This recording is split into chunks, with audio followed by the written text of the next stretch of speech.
どうも、底辺アクアリスト黄昏です。皆さん、以前紹介した30センチキューブ溶岩石レイアウト水槽のことは覚えていますでしょうか？多分忘れていると思うので、よければ概要欄のリンクから見てやってください。一からレイアウト素材を作り込んだ結構気に入っているレイアウト水槽なんですが、去年の8月に投稿して以降動画に登場しておりません。忘れていたわけではないんですが、最近あんまりレイアウト水槽の経過報告動画を出していなかったんで、どんどん後回しになっていました。というわけで今回は久しぶりの登場ですが、溶岩石レイアウト水槽の経過をお伝えしていきます。果たしてあの水槽はどうなっているのでしょうか？それでは早速やっていくんですが、その前にいつものさらっとおさらいから。小さな溶岩石を1個ずつ接着剤で固定して自分好みの大きな石に形成した後に植栽を行いレイアウトしてました。その後なんやかんやありつつ1度目のトリミングを行い、水槽内の生態に白点病が蔓延し、そのまま水槽内で薬浴をしてなんとか事なきを得たところまでが前回のお話です。ダークナイトラミレジーが飛び出すアクシデントはありましたが、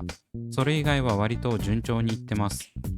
その間に一度トリミングを行っているので、水槽自体もそこまでモサモサではありませんね。後ろはロタラナンセアンとワヤナードを植栽し、真ん中あたりにはガイアナドワーフミリオとロタラワリッキーを植栽しているんですが、なんとなくスカスカな印象を受けます。このまま伸びていくとちょっと微妙な感じになりそうな気がしないでもないです。というわけで薬浴を終了してから2週間後の状態がこちら。2週間でだいぶ伸びましたね。先ほどまではあんまり主張していなかった後継層がいきなり勢力を拡大しています。上から見るとこんな感じで、せっかく設置したサーフェイススキマー付き給水パイプがあまり機能していません。ここまで来ると他の水草に影を落としてしまうのであまり良くないです。ちなみに左がロタラナンセアンで右がワヤナードなんですが、水槽を正面から見るとどっちがどっちかわからなくなります。しかし上から見ると結構違いますね。感覚的にナンセアンはより細い葉を展開し、茎は若干茶色みを帯びます。対してワヤナードはグリーンロタラのような葉の形をしていますが、葉自体の感覚はあまり詰まっておらず、育成していくにつれて茎が赤色に染まってきます。どちらも定番のロタラより個性的なので、インデカやハラ、グリーンロタラなどの定番種に飽きてきたら使ってみてはいかがでしょうか。水槽内はというとこんな感じ。見事に溶岩石の影に隠れている部分のグロッソスティグマは徒長してますね。ここまでまっすぐ伸びてくれると逆に綺麗まであります。ただトリミングを行った前傾部分は発芽が進んでおり若干心配です。その反面プレミアムモスはすこぶる順調でとても綺麗です。ニューラージュパールグラスもしっかりしだれてきましたが、ちょっとうるさくなってきました。他はくぼみに植栽したポコステモンヘルペリーに卵巣のようなものがついているのが気になりますね。卵巣は増え始めると本当にだるいです。というわけで後継層もモサモサになってきたところで2回目のトリミングを行っていきたいと思います。すごい気泡がついているのは何でか知りませんが、状態自体はとても良さそう。こういう元気なうちにトリミングしておくと後々のトラブルも少なくて済みます。自分にしては割と早めのトリミングなのではないでしょうか。なかなか密度が上がらないので今回も結構根元付近をカットしていきます。あんまりスカスカだと見た目も良くないですし、少ないトリミングの時からしっかりカットしておかないと後からトリミングライン戻せませんしね。右側のワヤナードもしっかりカットしておきます。だいたい溶岩石に隠れるか隠れないかくらいの高さでどちらもトリミングしました。カットした水草はこんな感じ。スカスカだった割には結構量ありますね。このトリミングした残骸をどうしたかは覚えていませんが、確かガラスポット育成に回したと思います。今まではガンガン差し戻しを行っていたんですが、それだと密度が全然上がらず、根元だけみちみちになる状態に陥るんで、最近は差し戻し控えめでやっております。だいたいどれくらいのトリミングまで差し戻しするんですかね。最初の植栽量にもよるとは思うんですが、適正の密度が未だに分かっておりません。カットした後の水面はこんな感じ。この浮いているやつを処理するのが地味に面倒なんですよね。最後に仕上げとして、先ほどお見せした徒長しているグロッソスティグマをカットしておきました。見た目はそんなに悪くないんですが、すでにプレミアムモスに活着しだしているので早めに対処しておきます。グロッソは結構粘りが強いので、プレミアムモスについた株を取ろうとするとプレモス自体引っこ抜けます。というわけでトリミングした後はこちら。結構すっきりしたのではないでしょうか。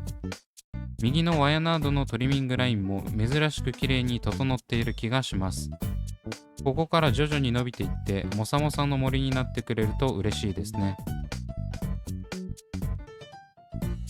というわけで、そこから11日後の状態がこちら。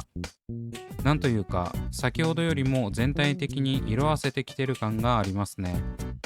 色が薄くなってきたというよりは、なんか全体的に暗い色合いになってきた感じ。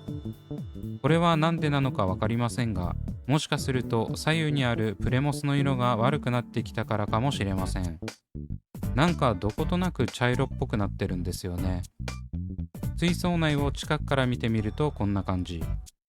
グロッソスティグマは相変わらず調子がいいのか悪いのかよくわかりません。近くから見るとプレミアムモスはそこまで色はあせて見えませんね。ただ分かりづらいと思いますが、上から見ると前までの綺麗なライトグリーンから少し茶色が混ざった感じになってます。これは苔が侵食してきたのか、はたまたプレミアムモスが繁茂しすぎたからなのかは分かりません。そしてもう一つ気になるのは、左側の溶岩石とニューラージパールグラスにつき始めた卵巣っぽいもの。なんか溶岩石の色も若干緑に着色されてますし、よろしくないです。個人的には苔なんかよりも卵巣の方が厄介だと思っているので、卵巣繁殖はごめん被りたいです。前回トリミングした後継層はというとこんな感じで、まだ2週間経っていないのもありますが、新芽は出てきています。ナンセアンの方は正直そこまで変わり映えしませんが、右のワヤナードはいい感じに小さめの新芽がびっしり生えてきましたね。こういう茂み感がロタラの醍醐味です。あと1回くらいトリミングすればモサモサになるのではないでしょうか。ちなみにこちらの水槽、珍しくヤマトヌマエビなどの苔取り生態を入れておりません。それでもこれくらい苔が生えていないのは自分の水槽にしては上出来ですね。これだけ多くの生態を入れているのですぐこけるだろうと思っていたんですが、水槽の大きさの割に最初から大量に植栽していたのが効いているのかもしれないです。続いてそこから16日後の状態がこちら。なんというか先ほどよりもカラフルさがなくなってきております。気泡はしっかりついているんですが、全体的に緑緑しているというか、その緑もくすんでいるのが気になるところ。後ろのワヤナードも茂ってきているので、そこに関してはいいんですけど、トリミング直後の時の方が水槽内が小綺麗に見えています。水槽内を見てみるとこんな感じ。手前のグロッソスティグマの葉にも細かな気泡が見受けられます。